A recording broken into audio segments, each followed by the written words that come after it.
주요 우리나라 산업 중에서 수출이 이 정도로 성장한 산업이 사실 방산밖에 없다고 말해도 될 정도로 네. 성과가 매우 좋아요. 그러니까 2006년 정도만 해도 방산 수출액이 2억 6천만 달러, 2023년에는 약 130억 달러 이상을 수출을 했습니다.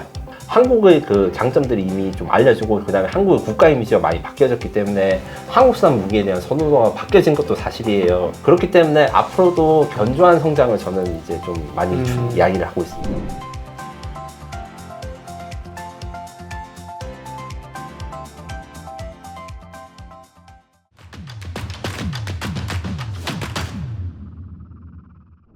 안녕하십니까. 증시학도TV 시청자 여러분, 투자자 여러분, 반갑습니다. 네, 정말 오랜만에 우리 군사 방산 방위 전문가 에비에이터의 김민석 기자님을 모셨습니다. 기자님 어서 오십시오. 네, 안녕하세요. 오랜만에 뵙습니다. 네, 오랜만에 이렇게 귀한 발걸음 해주셔서 너무 감사합니다.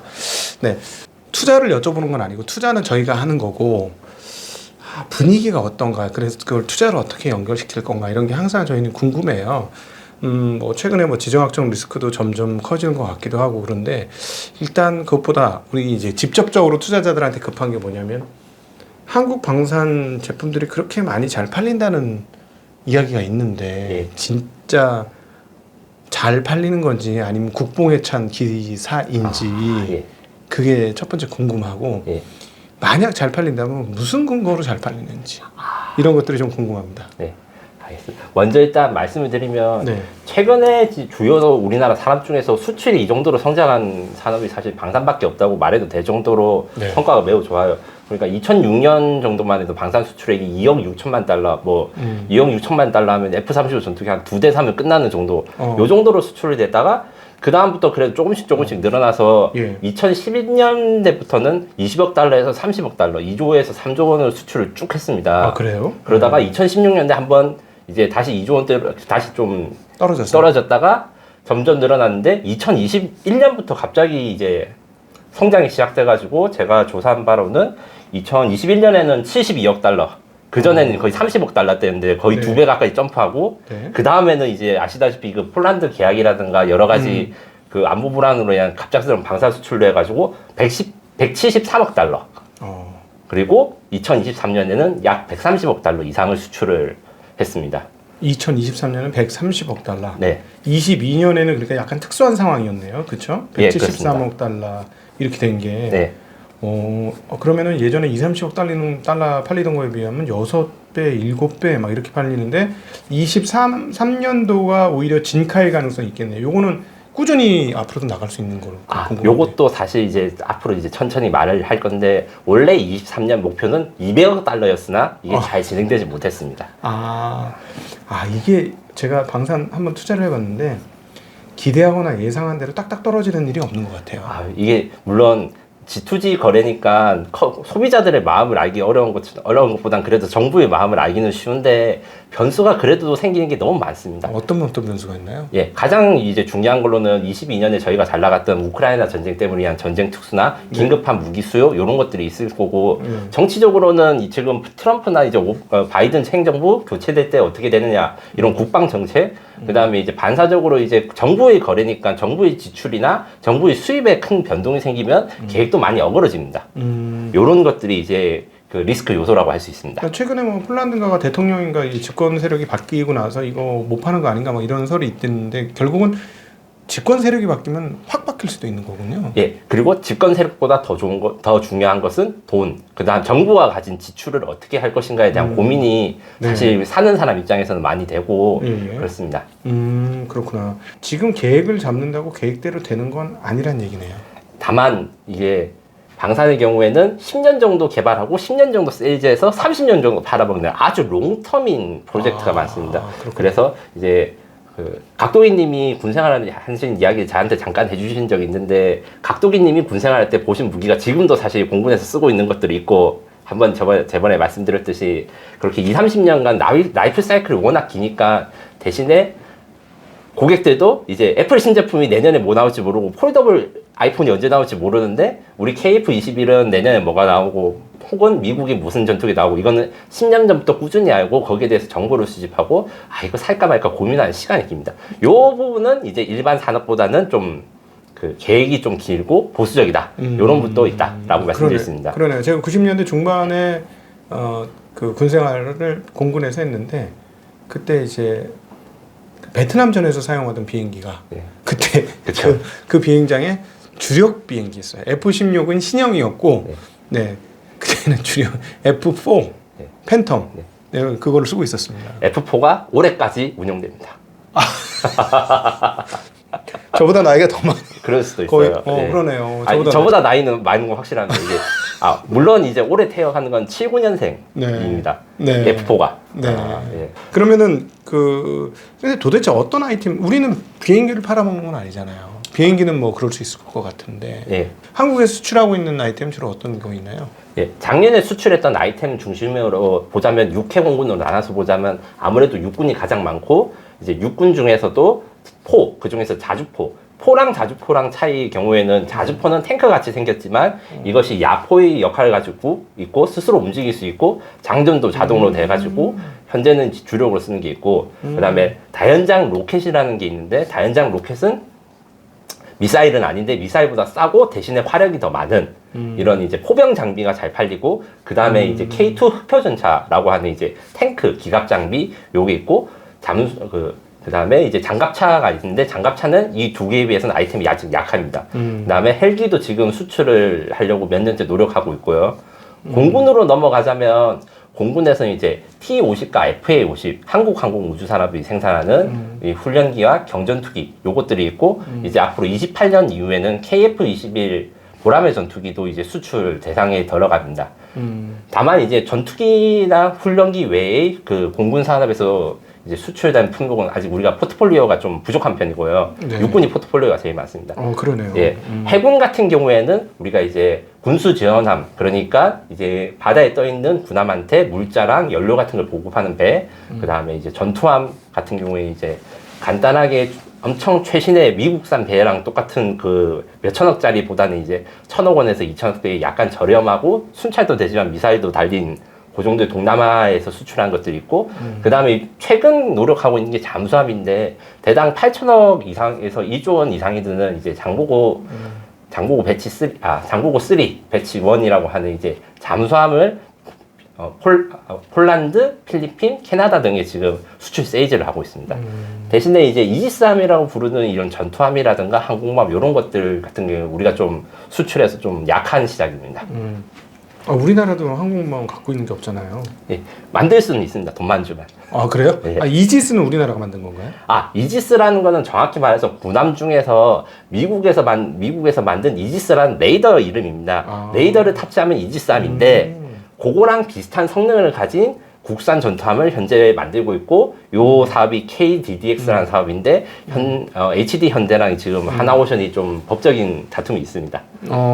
어떤 법적인 다툼입니까? 기밀 유출 사건에 대한 가점을 어떻게 할 것인가에 따라서 하나오션이나 혹은 그 하나오션과 HD 현대가 같이 입찰을 하면서 이제 경쟁 입찰로 가느냐 혹은 하나오션 단독 입찰로 가는 요런 그동안에는 하나오션에서 했기 때문에 요거를 예를 들어서 HD 현대로 넘겨주면 일종의 군사적인 정보들이 넘어가야 되니까 많은 사람들이 알면 알수록 군사기밀 유출된다 그런 얘기인가 보죠? 아닙니다. 그 군함의 경우에는 한 배를 세 척씩 만들 때마다 야 이거 누가 건조할래 이런 입찰을 한다. 그러니까 FA-50은 무조건 한국항공우주산업이 만드는데 배나 잠수함은 어떨 때는 그 HD 현대가 만들다가 어떨 때는 하나오션이 만들다가 이렇게 왔다 갔다 하는 게 있었는데 잠수함 사업이라든가 지금 KDDX랑 구축한 사업에서 이제 단독 입찰될 수도 있는 상황이 있어서 거기에 대해서 지금 많이 방사청이나 이런 데서 좀 논쟁 중입니다. 그렇군요.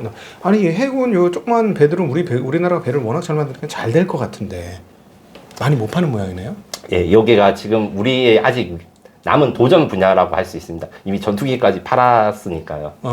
네. 그럼 이거는 아직 덜 결혼했다. 좀 의외네요. 상선이나 이런 것들은 워낙 잘 만들고 뭐 특수선도 잘 만드는 입장이니까 당연히 해군함도 뭐 작은 것들은 잘 만들 것 같은데 아직은 그렇군요. 자 그러면은 이렇게 다시 육군으로 한번 넘어가서 이 내용들을 보면 헬기도 육군 자원이에요?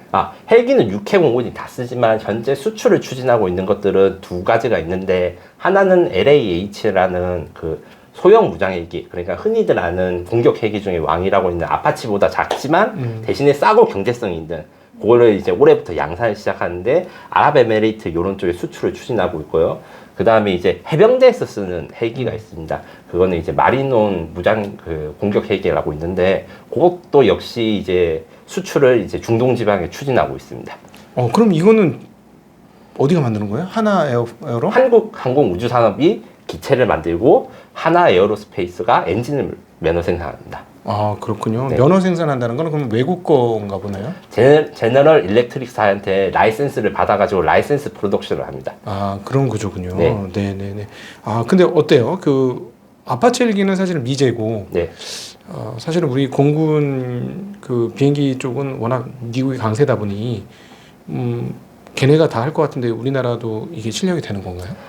실력이 되는 부분이 있고 좀 어려운 부분이 있는데 일단 실력이 되는 부분 저희가 이제 폴란드 사업에서 이제 보여드렸듯이 납기는 대한민국이 세계 최고다. 그 어떤 회사도 이렇게 빠르게 이렇게 신속하게 원하는 시점에 물건을 배달해서 전투가 가능한 무기를 전달해주는 데가 없다. 이 부분에서 유럽이 특히 약점을 보여가지고 생산력이 부족하고 그 다음에 뭐 이런저런 행정 절차가 많고 뭐 논쟁을 하는데 세워라 내워라 걸리는데 우리는 빡 순식간에 딱 이런 거에서 강점이 있고 그 다음에 운용 유지해가지고 많이 이제 좋은 평가를 받습니다. 네. 이 비행기나 이런 무기나 모든 군사 장비들이 대부분 내가 사는 금액보다 이 유지 보수 관리하는 비용들이 한 2배에서 3배 듭니다. 이걸 라이프 사이클 코스트라고 하는데 네. 그 부분에서 우리가 확실히 강점을 가지고 있습니다. 예, 그리고 다만 단점이 있는데 IP가 저희가 좀 약점입니다. 지적재산권. 네. 그거 다 미국 거겠죠, 뭐. 아니 유럽 것도 있습니다. 어떤 사건이 있냐고 하면 이제 T50이나 FA50 같은 경우에는 미국 로키드 마틴한테 이제 기술 지원을 받아서 만든 거기 때문에 수출이나 할 때 약간 절차가 필요하고 엔진도 미국산이고 지금 제가 헬기 잠깐 이야기를 했는데 사실 헬기도 IP가 이제 유럽 에어버스 헬리콥터에서 이제 기술 지원을 받아서 만든 거기 때문에 제3국에 수출할 때 다소간 이 뭐라 해야 되나 엇박자 혹은 이제 그 뭐라 해야 되나 딴지 이런 것들이 있습니다. 왜냐하면 유럽에서 이제 IP를 받아가지고 이제 만들어서 수출을 하려면 유럽에서 이거 원본을 사 왜 짝퉁을 살라고 그래 뭐 이런 식으로 중동 국가에 멘트를 치고 하는 것들이 있더라고요. 네, 그런 것들이 약간 지금 현재 숙제라고 할 수 있습니다. 근데 가격은 유럽 에어버스 이쪽이나 만든 것보다 훨씬 저렴할 거 아닙니까? 훨씬 저렴하죠. 근데 구매 단가도 중요하지만 중요한 건 우리나라 무기는 유지비가 저렴하고 수리 고장이 잘하고 이런 것들에서 이제 매우 좋은 점수를 받고 있다. 이렇게 생각하시면 됩니다. 그러면은 수리 그 소위 말하는 메인테넌스인데 그러면 결국은 기업들은 메인테넌스에서 돈을 벌 수는 있는 거네요. 네. 다만 이제 우리가 후발주자이고 그다음에 아직은 그래도 이제 후발주자고 미국 방산업체보다는 전체적인 코스트가 낮은 걸 이용해가지고 수리 비용의 저렴함을 이제 장점으로 내세워서 이제 세이즈에 나서고 있다 생각하시면 됩니다. 네. 그 아무래도 이제 이런 그 비행체는 아무래도 우리나라가 시작한 지 얼마 안 되니 마치 옛날 포니 같은 생각이 나네요. 그 포니가 우리가 껍데기는 만들었습니다만 엔진은 뭐 예를 들어 일본산 엔진을 박아서 네. 판다든가 뭐 이랬으니까 미국에 선전할 때조차도 엑셀이 일본산 엔진을 사용한 자동차 뭐 이런 게 선전을 했으니까 디자인도 이제 이탈리아에서 받아왔다고 기억하고 있습니다.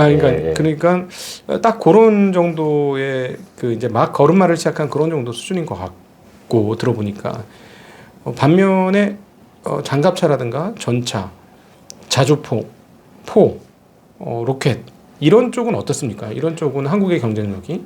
예, 그 국방 기술 품질원이라고 이제 무기가 얼마나 잘 만드는지 검사도 하고 우리나라 기술이 얼마 정도 되는지 이제 점검하는 기관에서 지상 무기 같은 경우에는 해외 선진국 대비 90% 이상의 기술 수준에 도달하고 있다고 이야기를 하고 있고요. 실제로 제가 보기에도 최신의 1급 무기들이랑 거의 다를 바가 없습니다. 다만 이제 이게 고객의 문제가 있는데 현기차가 내수 때문에 해외가 발목이 잡는 경우가 있는 거랑 비슷한 겁니다. 한국에서는 우리 기업 같은 경우에는 기술은 높은데 우리 육군이 요구하거나 육군이 쓰는 장갑차, 육군이 쓰는 탱크 이런 게 옵션이 수출형보다 조금 떨어집니다.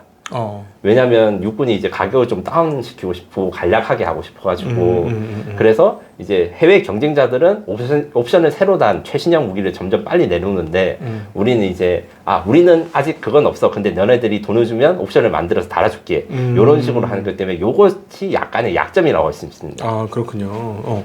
그 아까 말씀하셨던 K9 자주포죠. 자주포가 K9이고 흑표 전차는 K2인데 네. 이 두 개 차이가 뭡니까? 네. K9 자주포 같은 경우에는 자주포는 10에서 40km 사이의 표적을 공격합니다. 표적을 공격할 때 직접 보고 공격하는 게 아니라 전방 포병 관측반이라는 것이 여기 어느 좌표에 포탄을 쏴줘 이렇게 요청을 하면 포를 쏘는 거고 곡사라고 합니다. 이렇게 탄도 비행을 걸쳐서 산 아래에서 아니면 산 너머에 있는 적을 공격하는 거고 탱크의 경우에는 직사 무기라고 해가지고 포를 쏴서 대포알로 적을 공격하는 건 똑같은데 눈에 보이고 근접전에 있는 전투를 하는 그런 이제 무기라고 생각하시면 됩니다. 아 그러니까 이 자주포는 그냥 원래 포인데 차 위에다 올린 포네요. 예, 맞습니다. 근데 멀리 나가는 그렇지. 그냥 포도 멀리 나가잖아요. 그렇죠. 서울의 밤이라는 영화 보면은 그때 어디였죠? 청와대 옆에 파리포 뭐 이랬던 게 있는데 그게 포잖아요. 예, 맞습니다. 네, 그거에 전동 장치를 달아가지고 움직이는 포다라는 거죠. 예, 지금 마침 그 영화에 나오는 그 포를 지금 우리 육군도 아직도 쓰고 있습니다. 트럭에 얹어서. 이동시킬 때 트럭에 얹어서. 네, 아니 그냥 아예 차에다 얹어가지고 그 통째로. 그렇군요. 예.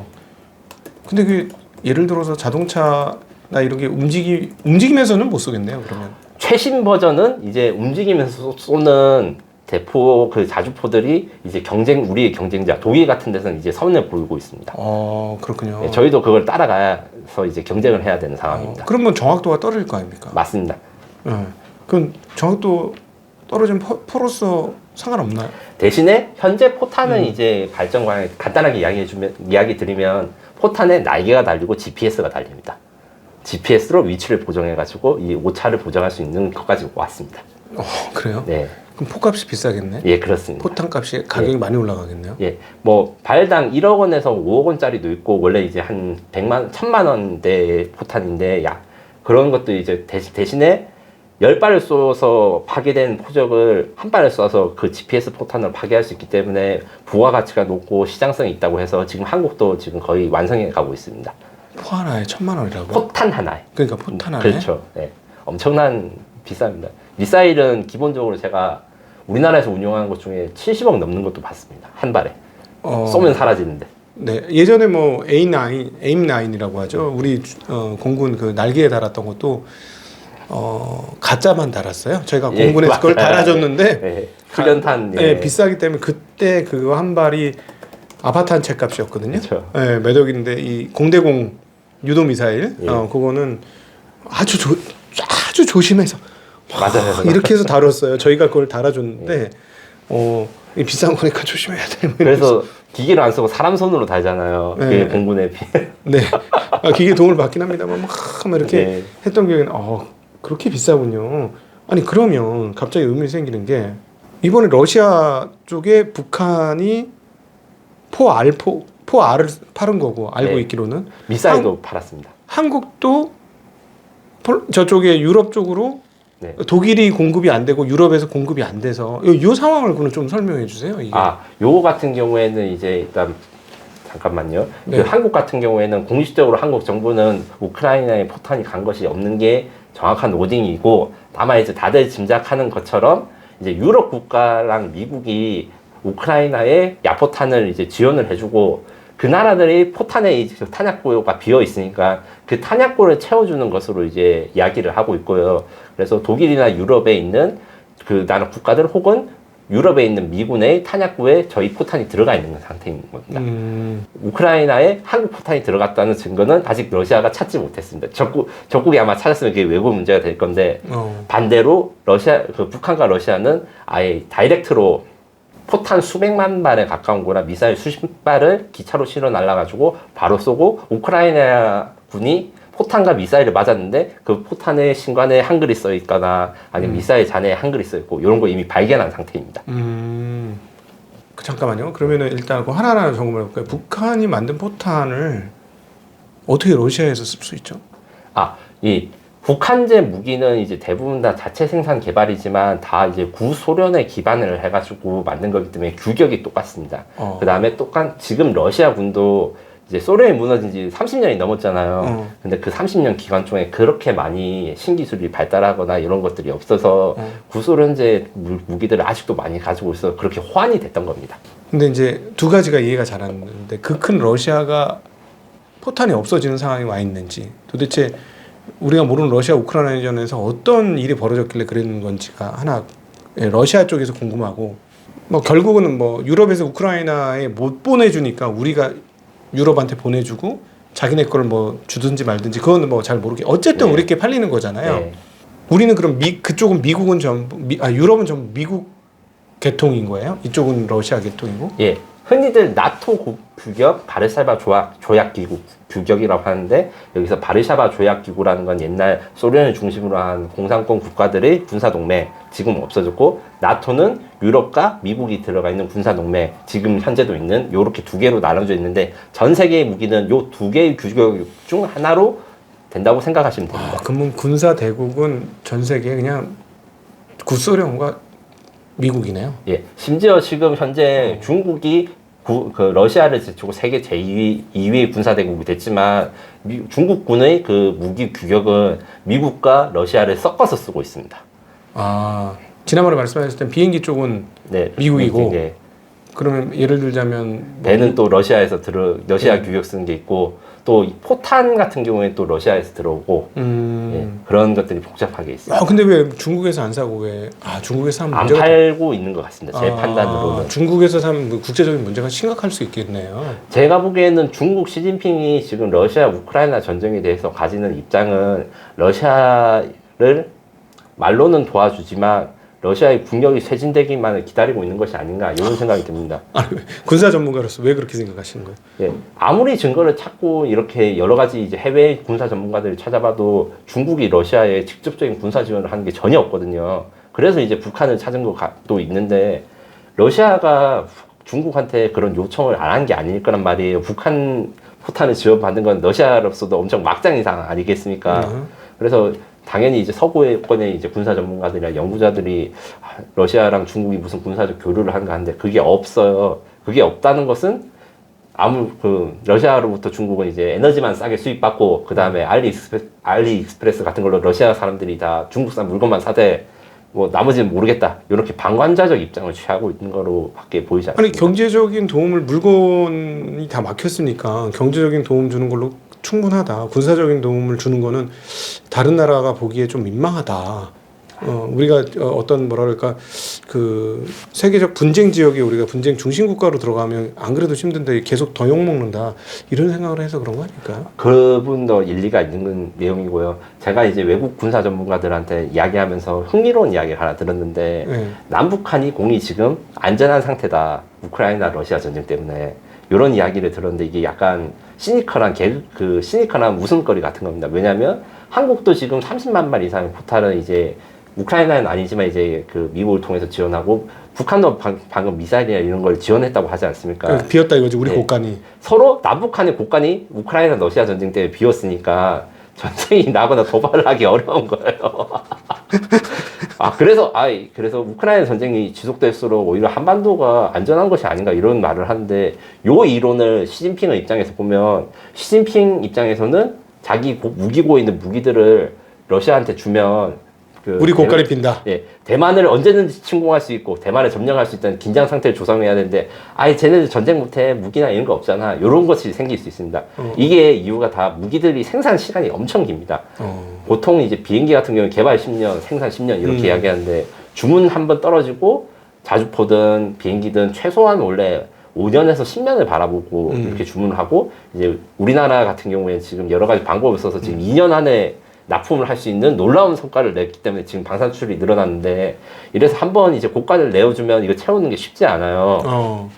몇 년을 기다려서 채우는 포탄들을 뭐 몇 달 만에 써버리고 이렇게 됩니다. 전변전 상황에서는 이런 게 문제가 있습니다. 아니 그러면은 유럽도 자기네 거 내주렸다가 자기 곡간 비울까봐 안 주는 거예요? 아니면은 왜 그런 거예요? 생산 능력 자체가 없습니다. 이게 한국군이 지금 사실 2010년대 이전에서는 방산 수출량이 매우 있다는 말씀을 초반에 드렸잖아요. 네네. 그것은 이제 세계 방위 사업이나 방산 수출의 트렌드가 원래는 재래식 무기가 아니라 첨단 무기 혹은 대테러전에 맞는 무기들 이런 것들이 각광을 받아가지고 한국군이 잘 만드는 뭐 포병이라든가 재래식 무기 포탄 이런 것들이 수요가 매우 적었어요. 수요가 적다 보니까 생산 라인이 줄어들어서 가령 이제 독일 같은 경우에는 전통의 전차 강국 2차 세계대전 때부터 유명한 그랬는데 생산 기반이 없고 막 그리스의 라인 그 생산 라인이 들어가가지고 하고 납기가 안 되고 있고 뭐 이런 것들이 있었는데 전쟁이 터져서 다시 생산을 하려니까 이게 쉽게 복구가 안 되는 거죠. 그러니까 평화의 시간이 길었다라는 것이죠. 예. 어떻게 보면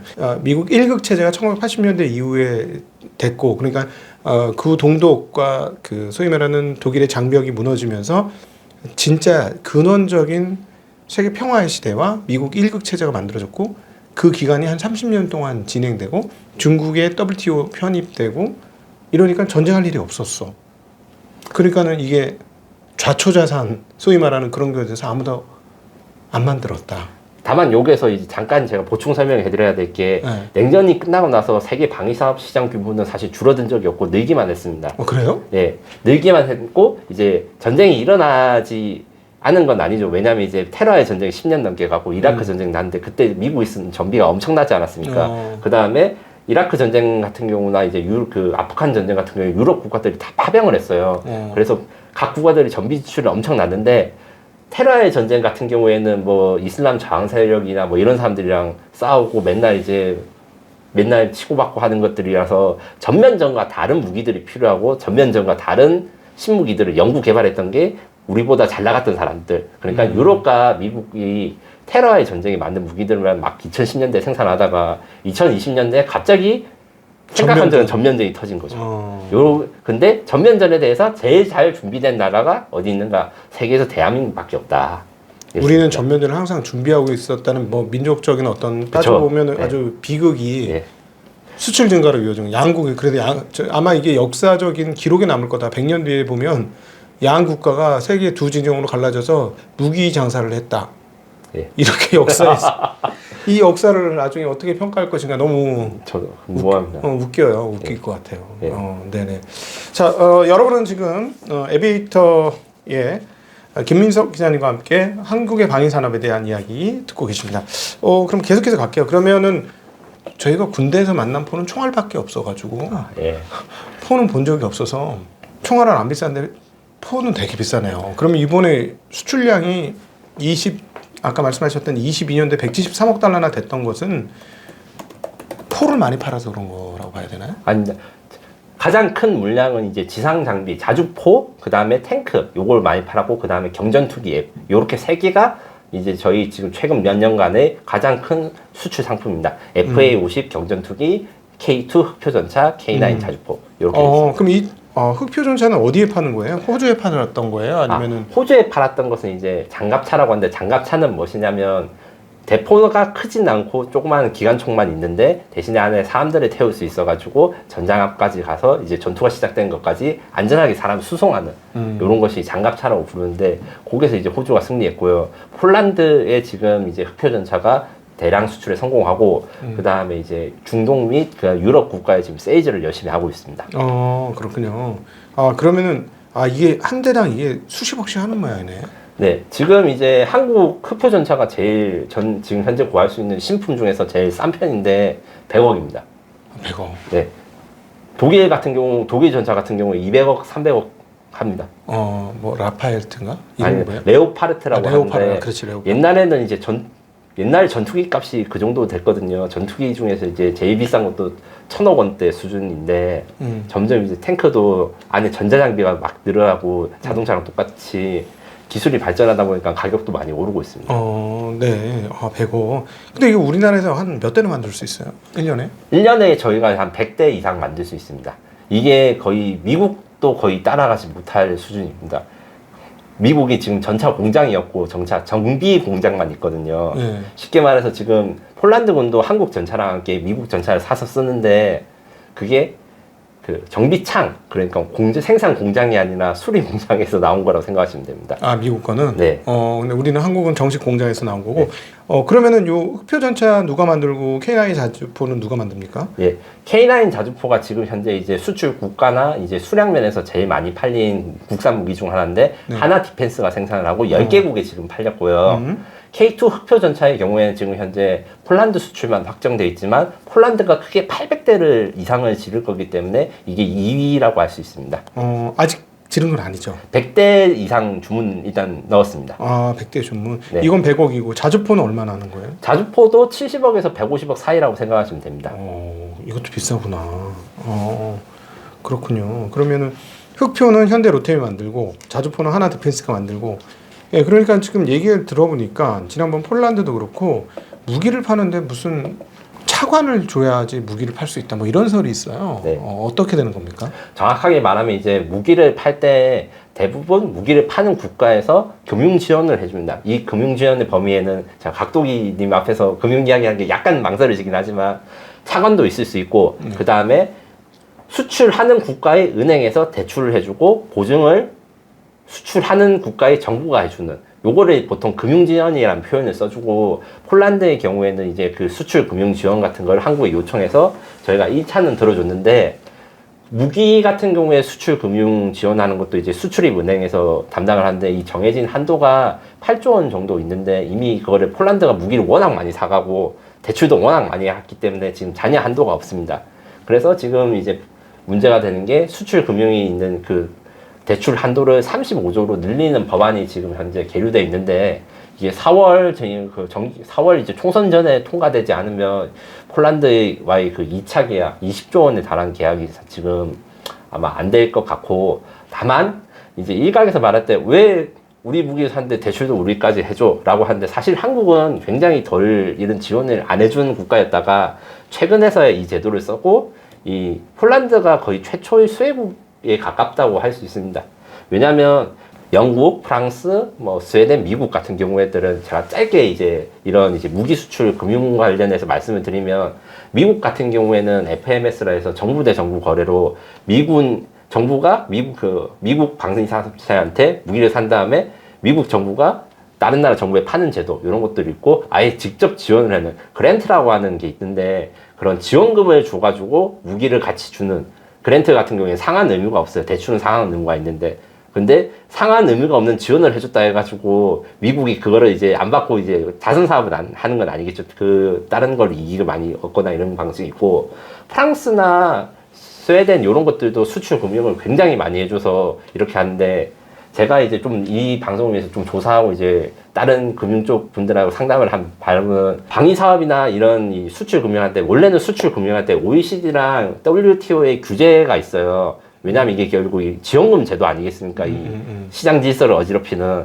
근데 방위 사업은 이런 규제에서 대부분 자유롭습니다.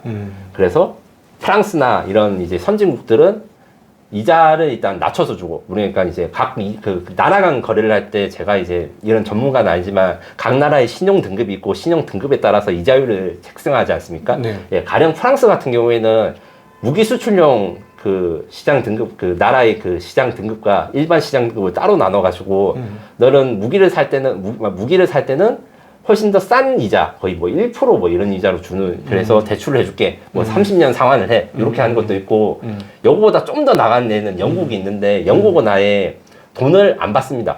안 받는 경우가 있었습니다. 사우디아라비아에 영국이 무기를 팔 때, 특정 유전에서 나오는 기름을 그 브리티시 BP가 이제 사가고, 그 돈으로 이제 무기 수출 대금을 메꾸고, 그 와중에 이제 약간, 예, 속어로 치면 와이로로 하죠. 이 뇌물 사건이나 이런 것도 좀 주는 요 정도까지 좀 무기 수출할 때 별별 금융 제도랑 지원 제도가 많이 들어가 있습니다. 그러니까 원래 이렇게 그 차관 비슷한 거나 아니면 금융 지원은 원래부터 하던 거구나. 네. 특히 이제 저희 같은 경우에 지금 폴란드 사업이 차관은 아니고 대출 지원과 지급 보증, 정보의 지급 보증 요런 게 있는 건데 러시아나 중국 같은 경우에는 아예 차관으로 하고 뭐 이자 0%대 이자 같은 거 주고 30년 동안 갚하고 이런 것들도 많이 있습니다. 무기 거래는. 야, 이렇게 위험한 무기 거래를 그렇게 금융을 쉽게 해서 많이 팔아먹게 하는 그런 구조가 있었네요. 글로벌 리아기. 요거 같은 경우에는 이제 선진국들이 자기들의 이제 국가 이익을 위해서 WTO나 OECD 규제를 좀 일부러 처음부터 만들 때부터 이 예외 조항을 만들었다고 보시면 되는데 이 무기를 사가지고 싸게 금융 지원을 해서 대출을 한다 해서 먹을 수 있는 그거를 꿀꺽 삼켜가지고 먹을 수 있는 나라가 흔치 않아요. 왜냐하면 자기 나라를 지킨 장비니까 이게 제일 유지도 돼야 되고 그 나라랑 관계도 유지를 해야 되고 말도 잘 들어야 되잖아요. 그래서 이제 유럽 같은 애들은 이제 식민지들 다 포기를 했지만 유럽의 옛날 식민지 국가들은 다 그 원조 종주국의 무기들을 사서 쓰고 미국도 이제 공산주의랑 싸우기 위해서 과거 냉전 시대 때부터 한국도 받았지만 무기 원조 같은 걸 해주는데 이런 것들로 해서 다 영향을 받는 그 무기를 통해서 국가적인 영향력을 국제적으로 받는 이런 것들이 일반적인 질서이기 때문에 일반 수출을 할 때보다 좀 더 낮은 이자로 하거나 아니면 당연히 대출금이나 지급보증하는 제도가 정착이 되어 있었던 거죠. 그렇군요. 그러니까 최근에 안 그래도 그 뉴스가 나왔던 건데 산업은행의 보증한도를 늘려야 되겠다라는 뉴스가 있었는데 그건 전부 그러면은 이 방산산업 규모가 커졌기 때문에 이게 생긴 것이다. 예. 그리고 이제 한국이 지금 당연히 현찰 박치기라는 몇 안 되는 선진국 중에 하나고 보통은 다 대출을 받아서 무기를 살 때나 이런 데 이제 운영 기간 동안 이제 나눠서 낼게 이런 것들이 너무 일반적입니다.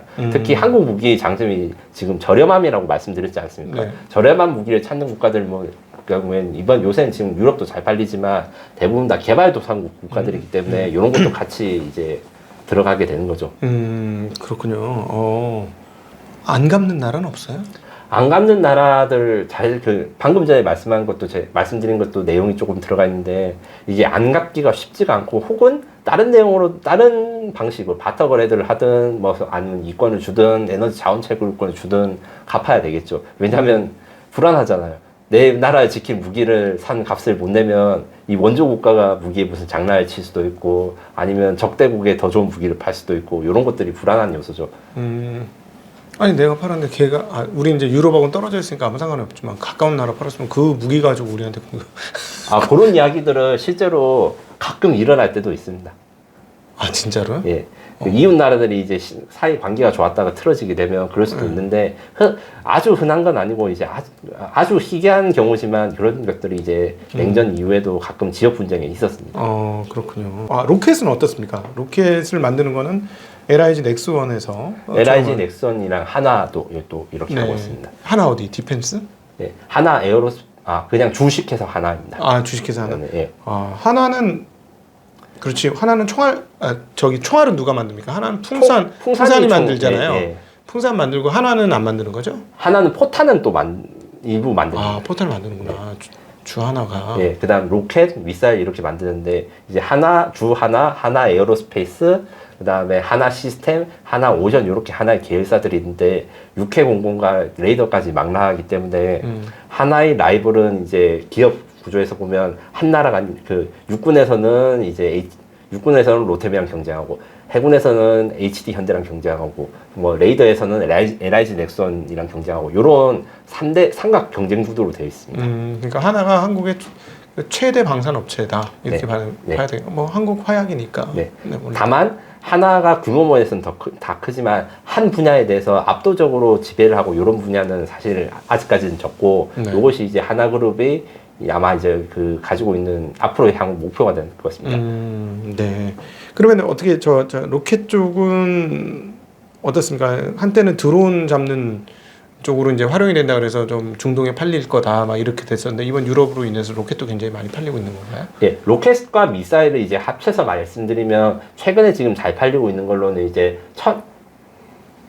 철매2라고 하는 이제 그 중거리 요격 유도무기, 그러니까 미사일을 격추하는 미사일, 한국판 패트리어트 이런 것들이 이제 중동 수출에서 큰 성과를 보내고 있고 이번에 이제 그 신원식 국방부 장관님이 사우디에 가셔가지고 작년에 팔았던 무기 거래가 얼마 팔았는지 공개를 했어요. 4조 원 가까이 되는 거를 작년 이미 우리가 사우디에 팔았다.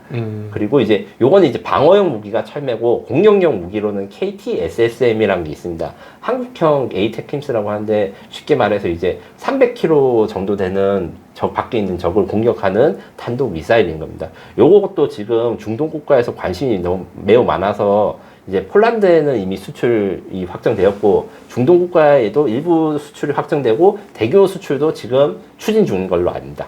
제가 그 요즘 업데이트를 안 했더니 저는 천궁 세대예요. LIG 넥슨 하면 이제 천궁을 알고 있었던 건데 이건 정말 전혀 다른 얘기네요. 네, 천궁이 이제 철매 천궁 이제 같은 뜻이고 영어로는 이게 발음하기 어려워서 수출명은 M셈이라고 합니다. 네네. 네. 천궁이 그렇게 멀리 나가요? 천궁은 40km에서 그러니까 얼마 안 나가잖아요. 그다음 KT-SSM이 100km 나갑니다. 그게 이제 그것도 LIG 넥슨에서. 그것은 하나죠. 맞는데. 그렇죠. 네. 하나는 워낙 복합 기업이라서 이거 뭘 하고 있는지가 좀 덜 드러났는데 듣다 보니까 하나가 굉장히 많은 방위 산업을 영위하고 하나의 그 오너분들이 이제 한국의 로키드 마틴이 되겠다는 목표가 명확하시기 때문에 네. M&A랑 사업을 많이 벌이셔가지고 거의 한국의 저희 모든 산업들 중에 담당하고 있고 다만 이제 진출을 하지 않은 분야는 이제 비행체 정도가 있습니다. 그러니까 비행기나 헬기에는 지금 헬기는 한국 항공우주산업이 이제 거의 독점하고 있고 네, 대한항공이 무인기 쪽을 만들고 있고 그다음에 나머지는 이제 하나가 각 계열사별로 이제 담당하는 분야가 있다고 생각하시면 됩니다. 에어로스페이스는 있지 않습니까? 네, 하나 에어로스페이스는 서브 컨테이너 그러니까 한국 항공우주산업의 하청업체라고 생각하시면 됩니다. 엔진 그 비행기 들어가는 엔진을 주로 생산합니다. 네, 그 카이는 사실은 그 주가는 많이 올라왔습니다만은 실적을 보면 참 미미해요. 네. 근데 이게 한 방이 있을 거라고 생각하는 거죠, 다. 그 한 방에 대해서 한번 설명을 해주시면 좋을 것 같아요. 요것은 이제 저희 개인 의견이기 때문에 이제 다른 분들과 의견이 다를 수 있다는 걸 전제를 하고. 네, 이거에 관련된 유튜브는 진짜 어마무시하게 많긴 합니다. 네. 그래서 그것을 감안하시고 들어주시면 좋겠는데 한국 항공우주산업은 체계 종합 기업이라는 걸 했습니다. 시스템 인티그레이션이라고도 영어로 번역하면 되는데 결국에는 부품을 여러 가지 어디에서 수입하고 떼서 붙이고 국산을 써서 만들어서 결과물은 카이가 책임지고 그래서 남는 이윤도 카이가 제일 많기 때문에 요게 이제 상당 부분 이제 해외 수출할 때나 아니면 이럴 때 카이 수출에 많이 기대를 하고 있다는 게 제가 가지고 있는 시장의 판단이고요. 다만 이제 카이 같은 경우에는 비쌉니다. 비싸다는 게 뭐냐면 이제 비행기나 항공 무기 체계가 무기 중에서도 비싼 축이기 때문에 아무래도 수요가 한정적이고 대신 그리고 계약 기간도 엄청 길고 합니다. 다만 이제 탱크나 비행기 지상 장비보다는 이제 기본 가격이 높으니까 이윤율도 높고 그 다음에 무엇보다 라이프 사이클에 대한 M&S 그 메인테넌스 코스트 요거에서 매출을 많이 노리고 있습니다. 다만 한국 항공산업의 문제는 역시 이제 항공우주라고 하는데 항공우주 산업인데 항공 중에서는 민수랑 군수가 있는데 민수 산업에서는 아직은 약점이 있고 그 다음에 우주 산업에서는 또 아직은 약점이 있어서 민수 산업은 지금 현재 진출이 좀 어려워서 이제 UAM이라고 하는 이제 무인 항공 택시라고 하죠. 그런 쪽에 좀 도전을 하려고 하고 우주 산업에 대해서는 여러 가지 노력을 하고 있으나 이제 오늘 딱 나온 내용 중에서 이제 한국형 우주 발사체 사업에 카이가 참여하지 않기로 한 걸로 봐서 약간은 이제 항공기 쪽에 집중을 한다 이렇게 생각하시면 됩니다. 아니 판매 실적이 실제로 많이 있습니까? 그럼요. 그 가장 중요한 건 이제 한국에서 지금 한국 자체가 국내 수요가 굉장히 큰 시장인 거는 다 아실 것이고 이 연구개발 예산들의 대부분 이제 한국 항공우주산업의 포트폴리오에 있다고 생각합니다. 있다고 생각하시면 됩니다. 그러니까 우리나라가 무기를 만들 때 연구에 쓰는 R&D 예산, 그게 거의 가장 많은 비중을 차지한 게 한국 항공우주산업이 만들고 있는 이제 보람의 전투기라든가 이런 것들이 제일 많이 차지합니다. 그러니까 국내 판매용으로만 해가지고는 저희가 보기에는 회사가 유지가 안 될 것 같은데 뭐든지 그 해외 판매가 좀 많아야 될 것 같은데 어떻습니까? 네, 해외 판매 같은 경우에는 이제 T-50 이제 초음속 훈련기랑 FA-50 경륜 전투기가 지금 수출 조자로 지금 활약을 하고 있고. 인도네시아, 말레이시아, 태국, 필리핀, 그 다음에 이라크, 이번에 폴란드 등 여러 국가에서 판매를 하고 있어서 이제 단일 제품, 방산 제품으로서는 상당히 상위의 판매 실적을 올리고 있습니다. 그래요? 네. T50하고 FA50? 네, 맞습니다. 이게 미국 진출이 참 또 진출을 좀 추진했었으면 굉장히 좋았을 건데 미국 진출은 아쉽게도 현재까지는 좀 어려운 것 같고요. 경합한다고 그러지 않았습니까? 보잉 쪽하고 로키드 마틴 쪽하고. 네, 요것들 사건이 조금 복잡한데 이제 경제 채널에 맞게 최대한 단순하게 이야기를 하자면 보잉이 신규 디자인으로 더 싼 가격을 제안하고 걔네들은 새로운 설계를 해서 우리 T50보다 낮은 가격을 내겠다 해서 입찰을 따냈습니다. 그런데 지금 개발 과정에서 그 여러 가지 개발에 문제가 생기고 이번에 보잉 비행기가 갑자기 뭐 하늘에서 문짝이 날아갔느니 이런 식으로 좀 리스크가 있는 것들이 요 군용기 쪽에도 있어가지고 아 이거 어떻게 하나 지금 미국 공군이 고민 중이나 이 보잉이 지금 민항기 산업이 굉장히 에어버스 유럽에 밀리고 있기 때문에 미국 정부가 정책적으로 보잉을 좀 밀어줄 가능성이 많습니다.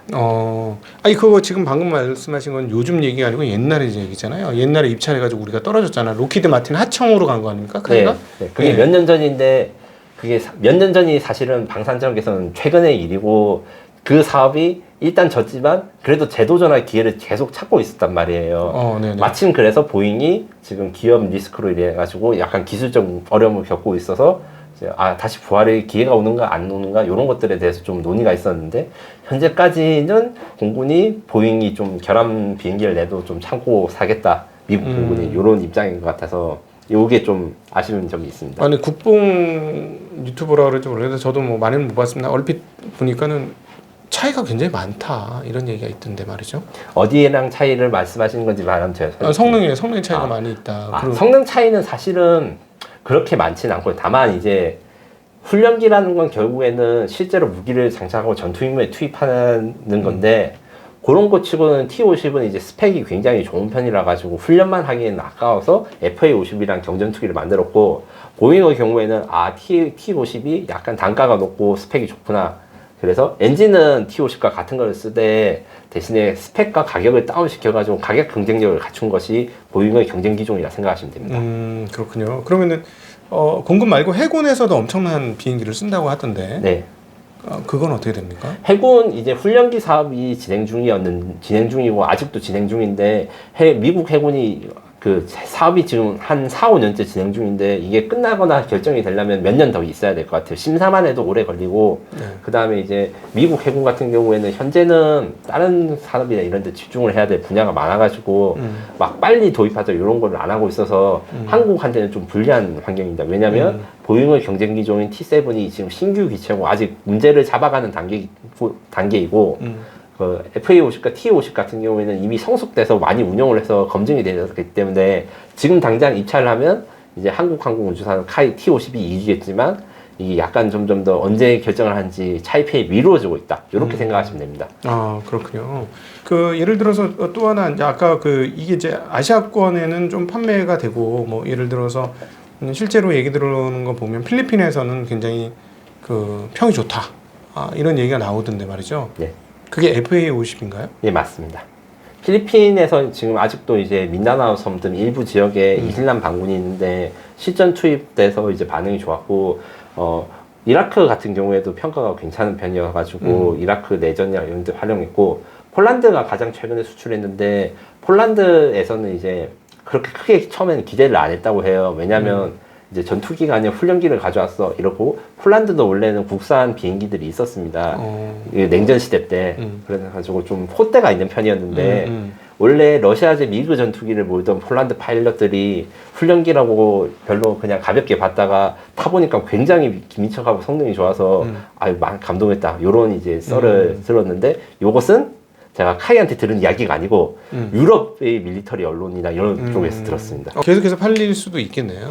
네, 특히 현대 전쟁에서 이제 드론이 점점 중요해지고 있으니까 드론이 중요해지면 사람이 타지 않은 비행기는 이제 안 팔리는 거 아닌가 이렇게 생각하실 수가 있는데 인공지능에 대해서 잘 생각하셔야 돼요. 지금 자율주행차가 완전히 실용화 되지 않았듯이 대신에 크루즈 컨트롤은 지금 우리 생활 속에서 아주 익숙하게 쓰지 않습니까? 이런 것처럼 사람이 탄 비행기랑 사람이 타지 않은 비행기가 팀을 짜서 이루는 게 앞으로의 이제 그 공군 전력 건설 방향인데 그 점에서 사람이 타는 비행기의 수요도 있는 것이고 이제 카이는 앞으로 이제 그거를 대비해서 이제 사람이 탄 비행기랑 같이 비행할 무인 드론을 개발하고 있습니다. 이것을 이제 멈티 기술이라고 하고 이제 로열 윙맨 혹 이렇게 부르는 무인 편대기라고 하는 기술들을 지금 현재 공개하고 있습니다. 그쪽은 아니 근데 드론 잘 만드는 건 뭐 의외로 뭐 튀르키예나 이런 나라가 굉장히 잘 만든다고 알려져 있던데. 네, 맞습니다. 드론 산업 같은 경우에 군사용 드론에서는 사실은 한국이 좀 많이 뒤처지고 약점이라고 할 수 있는데요. 이제 현재 이제 한국군이 지금 개발 중인 드론이라 하는 거는 이제 중고도 무인기라고 할 수 있는 MUAV, 요거는 대한항공이 만들고 그다음에 CUAV랑 라고 해가지고 군단급 무인기라서 중고도 무인기보다 약간 작은 무인기 요 사이즈들이 지금 미국과 터키가 미국, 터키, 중국이 특히 장사가 잘 되고 있어요. 한국 같은 경우에는 이제 비행기 초음속 비행기도 만들었으니까 좀 잘 되겠지라고 생각했는데 안타깝게도 이게 개발이 좀 차질이 생기고 어려움이 있어가지고 우리가 이제 전략화가 이제 한 거의 5, 6년 이상 늦어진 부분이 있습니다. 그래서 그 사이에 터키는 무인기에서 자기들의 강점을 찾아가지고 수출에 성공한 거죠. 네. 반면에 이제 KF-21 그러니까 이건 진짜 공군기죠. 네, 맞습니다. 진짜 전투기인데 이 사업은 쉽지 않은 걸로 계속 그 톡톡 나오고 그다음에 인도네시아는 사업 참여했다 추가 요금 안 내고 버티고 있고 뭐 이런 얘기들이 많이 있던데 말이죠. 네. 간단히 정리했으면 지금 현재 이제 작년에 여러 가지 이슈가 나왔으나 정리 수순 단계고 인도네시아 같은 경우에는 이제 기밀 유출 사건이 있었습니다. 무슨 말이냐면 KF-21을 인도네시아랑 MOU를 맺어가지고 공동 개발을 해서 사천에 있는 한국 항공우주산업에 인도네시아 엔지니어들이 가서 같이 개발을 하고 있었습니다. 근데 원래 보안 규정을 어겨서 이제 허가가 되지 않는 USB가 카이 측에 의해서 적발되었고 요게 무슨 자료가 있는지 보안 유출 사고다 뭐 산업 스파이다 해서 굉장히 언론이 난리가 났는데 현재까지 알려진 걸로는 이제 아직까지는 이제 보안 유출 사고가 있었는지 없었는지 확인할 수 없는 단계입니다. 다만 이제 일부 국뽕 언론들이나 이런 데서 이제 인도네시아를 좀 안 좋아해서 인도네시아가 뭐 큰 기밀 유출을 했고 KF-21 퇴출을 해야 된다 이렇게 이야기를 하는데 아직까지는 퇴출까지는 고려할 단계가 아니고 그 현 정부 대 정부 간 거래로 해서 좀 협상을 해야 된다 이렇게 하고 있고요. 예, 인도네시아 그 다음에 인도네시아 말고 그 정부가 이번에 교체돼가지고 지금 신임 이제 대통령이 전임 국방부 장관이었는데 KF-21을 좀 부정적인 입장을 가졌습니다. 대신에 이제 다른 나라 중고전투기 구매를 하다가 이제 뇌물 받는 거 아니냐 이런 비판을 받자 취소하기도 하고 미국산 전투기 사고 이랬는데 라팔 전투기 사지 않았어요? 라팔 전투기는 이미 샀고 그 다음에 이제 중동 국가에서 중고 전투기를 살려다 취소하고 그 다음에 미국 보잉사의 F-15EX를 사기로 계약을 했었습니다. 그랬는데 제가 보기에는 그 신임 대통령이 이제 대통령 자리에 올랐으니까 기존과 좀 다른 스탠스를 취하지 않을까 이렇게 기대를 하고 있고요. 다만 이제 인도네시아가 그렇게 예산이 많은 건 아닌데 그 이것저것 사기 때문에 불안감이 있다. 이 정도로 정리할 수 있습니다. 그럼 이렇게 되면 KF-21 전투기 사업이 잘 유지가 될까요? 개발이 굉장히 순조롭게 진행되고 있어서 외국의 군사 전문가의 말을 인용하면 최근 2, 30년간 만든 전투기 중에서 이렇게 일정과 납기를 준수해서 개발한 전투기 사례를 찾아보기 매우 힘들었다. 이렇게 평가를 하고 제가 보기에도 그렇거든요. 그래서 개발은 굉장히 잘 되고 있기 때문에 이 부분에선 저는 이제 안심을 하고 있고요. 다만 이제 작년에 그 논란이 있었어요. 예산 배분을 어떻게 할 것인가. 이 비행기 같은 경우에는 초도 양산과 이제 선행 양산과 이제 본양 계약이 있는데 처음부터 이제 100대를 사야 된다고 하면 100대를 사는 걸 풀로 계약을 한 게 아니라 초반에 계약 생산해보고 얘 품질과 성능이 인증되면 이제 공계약을 하는 건데 원래 그래서 블록 1이라는 120대 생산 중에 40대를 먼저 생산하고 80대를 생산하는 계획이에요. 근데 이제 한국국방연구원에서 작년에 40대를 한 번에 사는 것이 리스크가 있으니까 20대를만 사자 이렇게 주장을 해서 논쟁이 좀 있었어요. 한국 공군에서 지금 말씀하시는 한국국방연구원이라는 한국의 그 국방 싱크탱크가 있는데 한국 국방 사업에 대해서 야 이거는 예산을 어떻게 해야 돼? 몇 년부터 몇 년까지 해야 돼? 수입해야 돼? 아니면 국산 개발해? 이런 걸 결정하는 싱크탱크입니다. 거기에서 KF-21 사업을 좀 초도 양산을 축소하자 이런 논란이 있었는데 그러니까 그거를 결국 수요해 주는 건 한국 공군일 거 아니에요. 이 국방연구원에서 얘기한 거는 다른 나라가 아니라.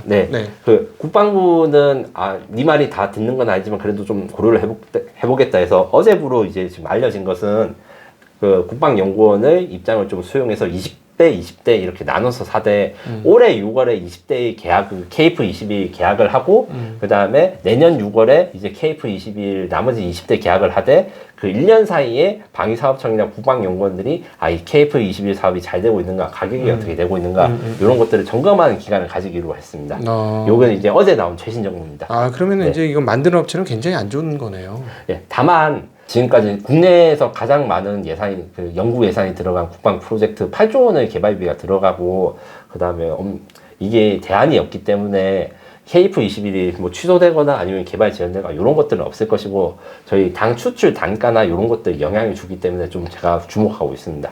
어떻게 영향을 주나요? 예, 그 초반 생산량이 줄어들게 되면 대당 단가가 높아지게 그러겠죠? 되고 요것들에 있어가지고 수출할 때 좀 악영향을 주게 됩니다. 무슨 말이냐면 저희가 이제 20년 전에 그 프랑스에서 전투기를 좀 사볼까 하고 미국산이 좋냐 프랑스산이 좋냐 하다가 결국에는 미국산 F-15를 샀을 때 어떤 내용이 있었냐면 그때 라팔 전투기라고 프랑스에서 지금 잘 팔리는데 그때 당시에는 막 나온 전투기고 프랑스 말고 쓰는 나라가 없었어요. 검증도 안 돼 있고. 그 다음에 생산은 너무 조금 해서 대당 단가가 너무 높았는데 그때 나온 가격이 너무 높았는데 프랑스에서는 아니야 우리 대량 생산하면 가격이 낮아질 거니까 이 가격을 좀 낮춰도 되니까 너무 걱정하지 마 이렇게 했는데 우리가 그걸 믿지 않았죠. 네. 이 상황이 KF-21에도 똑같이 적용될 수 있어가지고 예, 좀 걱정이 됐으나 이 가격 문제는 많이 해결이 되었고 다만 이제 인도네시아가 이제 개발비를 주는 문제 그 다음에 이제부터 지금 생산이 24년부터 시작돼가지고 28년까지 이루어지는데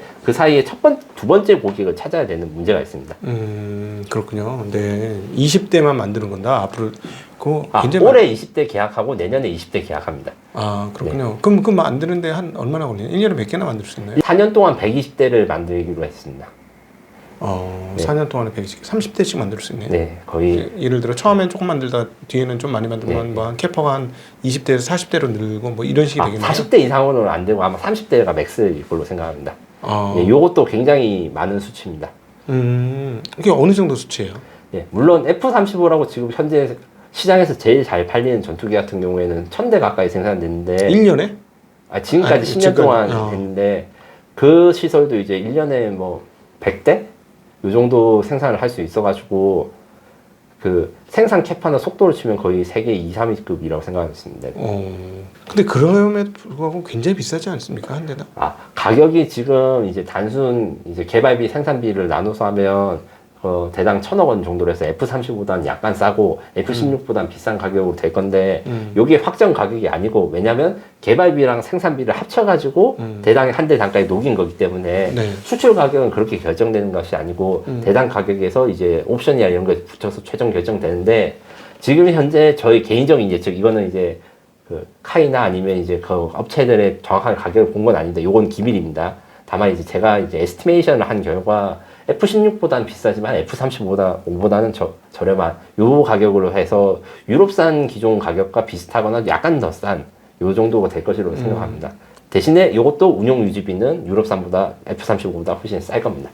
당연히 그렇겠죠. 근데 유럽산하고 비슷하면 팔릴까요, 외국이? 유럽산 무기 같은 경우에는 이제 장점이 있습니다. 장점이 뭐냐면 무장 인티그레이션을 해가지고 다양한 임무에 쓸 수 있는 무장들을 미리 많이 만들어 놓고 있었는데 대신에 이제 KF-21이 유럽산 전투기보다 비행 성능이 좋고 그 다음에 레이더에 덜 탐지됩니다. 그런 완벽한 스텔스기는 아니지만 공중전을 했을 때 유럽산보다는 경쟁력이 있고 그리고 운용 유지비 지금 계속 이야기를 하는 게 굉장히 무기에선 중요합니다. 전쟁 났을 때 작동이 안 되면 아무리 성능이 좋아도 아무 쓸모가 없기 때문에 요게 부분에서는 강점이 있다. 요걸로 저희 경쟁력을 삼고 있습니다. 야, 그러면 이렇게 쓱 들어보니 현대로템, 하나 디펜스, 넥스원, LIG 넥스원 여기는 괜찮을 것 같은데 카이는 좀 의문스럽네요. 카이는 제가 보니까 경전투가 확연하게 많이 팔리던가 이거는 워낙 한 건 한 건의 계약이 쉽지 않은 거라서 대신에 큽니다.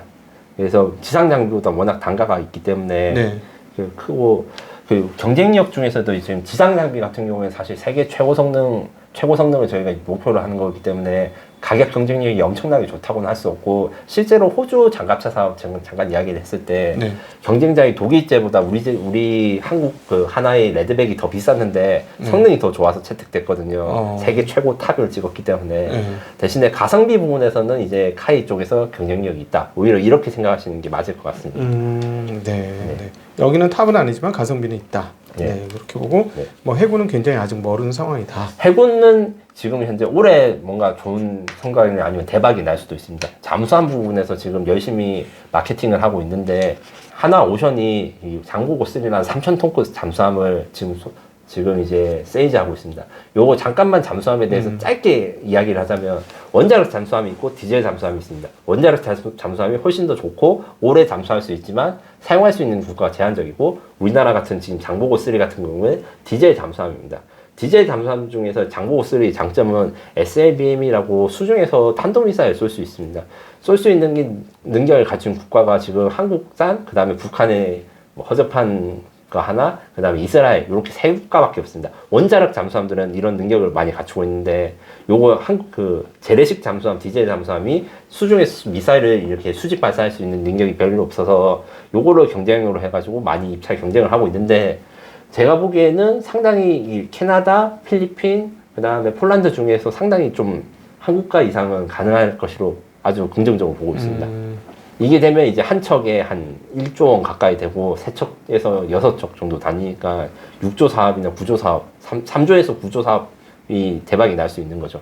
당연히 마진은 엄청 날 것 같고 다른 배에 비해서는 특수선이니까 일종의. 예, 맞습니다. 중국도 잠수함을 만드는데 거기는 핵 잠수함을 만드나요? 그럼? 중국은 러시아와 함께 이렇게 핵 잠수함과 디젤 잠수함을 같이 생산하는데 수출하는 거는 이제 디젤 잠수함을 생산합니다. 그리고 디젤 잠수함을 팔기 위해서 굉장히 노력을 하는데 그 중국산 잠수함을 이제 태국에 판매하는데 성공을 했어요. 근데 태국 정부가 잠수함에 들어간 엔진을 이제 독일산 엔진으로 바꿔라 이렇게 제약을 하고 계약을 했는데 중국 정부가 수출 규제 때문에 그걸 지키지 못하게 되었어요. 무슨 말이에요? 수출 규제라니? 중국산 무기에다가 독일산 엔진을 원래 달라고 했는데 독일산 엔진이 이제 독일이 중국한테 안 팔려고 해서 그래서 계약이 어그러졌다가 이제 취소되었다가 울고불고 다시 계약해달라고 했다가 이런 어려움도 있었고 결국에는 이제 중국산 엔진을 단 잠수함을 파키스탄에 최근 팔기로 했고 이런 식으로 해가지고 여러 가지 수출 장비 문제들이 있습니다. 우리나라도 비슷한 일을 많이 겪었고요. 중국산 잠수함이 괜찮습니까? 저라면 타지 않지만 그래도 이제 세계 제2위 군사 강국이기도 하고 그다음에 핵잠수함도 만들 수 있는 기술도 있기 때문에 미국산 잠수함이나 유럽산을 사지 못하는 국가들한테는 좋은 대안으로 지금 홍보를 열심히 하고 있습니다. 그래요? 그리고 이번에 태국에 잠수함 수출했을 때 잠수함의 금액을 태국이 한 푼도 안 내고 이제 1%대 이자로 해가지고 30년 동안 갚는 조건으로 그렇게 계약을 한 걸로 알습니다. 조건이 매우 좋은 매우 좋은 조건으로 했습니다. 그렇군요. 중국에서는 관광객 수입으로다가 조금씩 갚으면 되는 거죠. 그렇죠. 네. 결국은 해군은 잠수함은 다른 회사가 아니라 하나오션, 과거의 대우조선 이 회사가 지금 거의 독점하고 있다. 원래 이제 잠수함을 대한민국에서 처음 만든 것은 하나오션이었고 그 다음에 현대조선 지금 HD 현대도 잠수함 사업에 들어가고 싶어가지고 굉장히 노력을 해서 이제 잠수함을 만들게 된 지 한 15년 정도 됐습니다. 이 그룹 차원에서의 강력한 의지로 해서 다만 요걸로 싸움이 엄청 사실 분쟁이 좀 있어가지고 현재 지금 제가 말씀드린 필리핀, 캐나다, 폴란드의 장보고 3 잠수함 수출은 하나오션이 거의 전담하고 있는 상태가 사실이고요.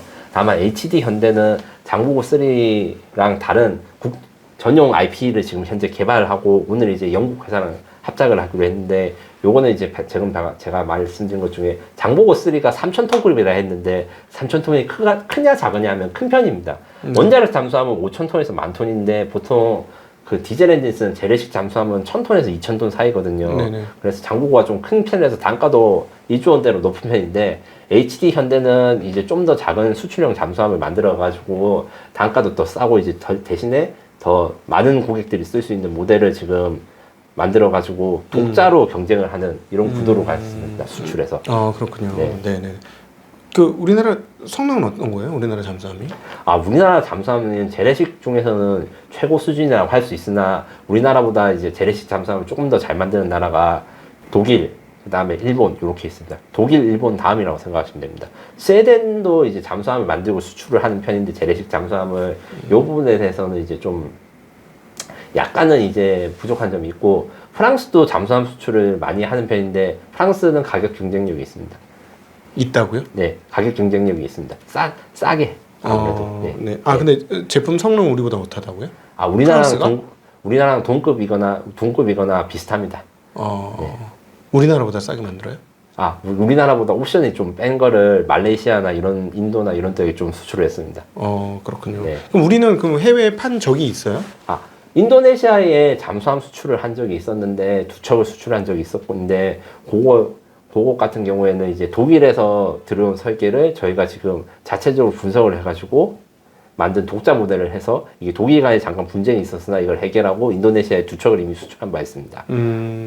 요거 같은 경우에는 이제 독일에서 설계는 이제 독일산 잠수함과 거의 비슷한데 그래서 이제 독일이 보기에는 이게 카피품이죠. 대신에 안에 나온 장비, 그러니까 배 안에 잠수함도 안에 엔진도 들어갈 거고 무기도 들어갈 거고 레이더도 전자 장비에 들어갈 거고 이게 장비는 원본과 완전히 다른 걸로 해가지고 이제 바꿔가지고 이제 수출을 하고 했었죠. 네, 그렇군요. 네. 그럼 한국은 잠수함을 이제 해외에서 수입하는 게 아니라 국산 잠수함을 대부분 쓴다 이렇게 보면 되겠네요. 네, 100% 다 국산 잠수함입니다. 국내에서 건조한. 네. 그렇군요. 네. 네, 자 오늘 우리 김민석 엘리베이터 기자님과 함께 한국의 방산 산업에 대해서 육해공군 두루두루 돌아다니면서 한번 점검을 해봤습니다. 이렇게 점검을 한 이유는 최근에 재작년에 굉장히 많이 주가가 올랐다가 주가가 굉장히 많이 다 떨어졌어요. 그래서 혹여 들고 계신 분이라든가 관심 있는 분들 입장에서는 근원적으로 한번 현장의 목소리를 한번 들어보자. 그러니까 이건 진짜 그 투자자들이 서류 즉 재무제표 외에는 별로 볼 게 없거든요. 그리고 얘기를 잘 해줄 수 있는 영역이 아니잖아요. 네. 여기에 대해서 이제 제가 꼭 말씀드리고 싶은 게 방산 수출의 경우에는 재무제표에 반영이 되지 않거나 반영이 돼도 이를 파악할 수 없는 경우가 많아서 이게 좀 리스크가 있어요. 이미 기업에서는 돈을 많이 벌었고 이제 그 장부에는 내부에는 반영이 됐는데 우리나라가 뭘 팔았다 했을 때 그거를 공개하지 못하는 그런 그렇죠. 경우가 있어가지고 이번에 이제 최근에 사우디의 방산 수출 사실이 공개된 것도 계약과 금액은 결제는 이미 작년 11월에 끝났는데 그동안 이게 소문만 있고 이제 컨펌을 안 해주다가 최근에서 작년에 4조 원치를 샀어 이렇게 하면 이제 차트가 좀 복잡해지는 문제가 생기겠죠. 그렇죠. 이게 어쩔 수 없이 방산의 경우에는 비밀스럽고 공시에도 안 나오는 내용이 있기 때문에 요것에 대해서 좀 감안을 하시고 생각하시는 게 필요합니다. 공시할 수가 없고 또 그리고 매입하는 나라가 자기네 나라를 드러내는 걸 결코 좋아하지 않고 말씀하셨듯이 한마디로 이제 비밀스러운 사업 영역이기 때문에 그냥 일반적 사업 영역과는 완전히 분석하는데 같지 않다. 그래서 한번 현장에서 어떻게 돌아가고 있는지 한번 봤는데 일단 그 21년, 22년에 급속한 성장을 했고 23년도에는 조금 떨어졌으나 그럼에도 불구하고 과거 평균치 대비로는 한 5-6배 정도 증가한 상황이고 이게 유지될 거라고 보는 거죠, 지금. 제 개인적인 전망을 이제 전제로 이제 말씀드리자면 이제 200억 달러 넘어가는 수출은 굉장히 그러니까 1년에 20조 넘어가는 것은 굉장히 어려울 것이나 한국의 그 장점들이 이미 좀 알려지고 그다음에 한국의 국가 이미지가 많이 바뀌어졌기 때문에 한국산 무기에 대한 선호도가 바뀌어진 것도 사실이에요. 마치 현대자동차나 제네시스가 많은 이익을 내는 것처럼 그렇기 때문에 앞으로도 견조하게 상향은 될 것 같으나 대박 나는 사업 이런 것들이 나올지는 조금 의문이 있다. 그러니까 작년 재작년에 같은 갑자기 몇 배로 뻥튀기 하고 이런 식의 퀀텀 점프를 기대하시는 것은 약간 좀 조심해야 되지 않을까.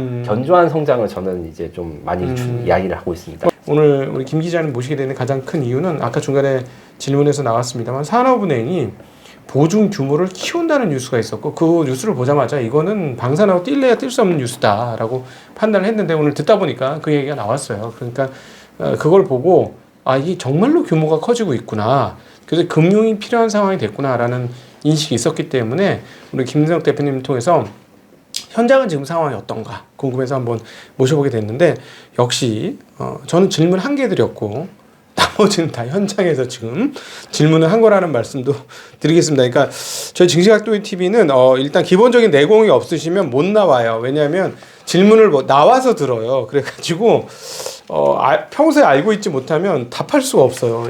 여기가 좀 안 좋아. 그런 측면에서 출연자의 입장에서는. 저는 깜짝 놀랐는데 천만다행이었어요. 원래 지금 제가 공부하고 있던 내용을 물어보셔가지고 그렇지 갑자기 이렇게 하셨으면 아이고 저 하루만 늦게 해주시면 안 돼요. 이렇게 할 뻔했었어요. 아, 네네네. 아, 예.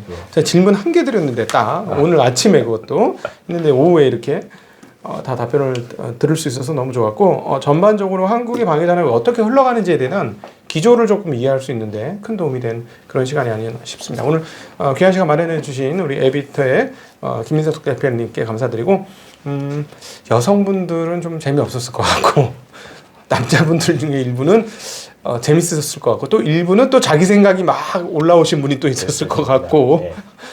워낙 이 덕후의 세상이기 때문에 네 제가 생각하기에는 우리 김 기자님이 덕후 중에 또 덕후십니다. 그래서 덕후 중에서 뽑히신 분이니까 뭐 논란이 있더라도 우리 일반 투자자분들은 이 정도 들으시면 충분하지 않을까 하는 생각을 가지면서 오늘 우리 김민석 기자님과 함께한 투자 인사이트 시간 마치도록 하겠습니다. 긴 시간 함께해 주신 모든 분들께 같이 인사드리겠습니다. 인사드립니다. 고맙습니다. 고맙습니다.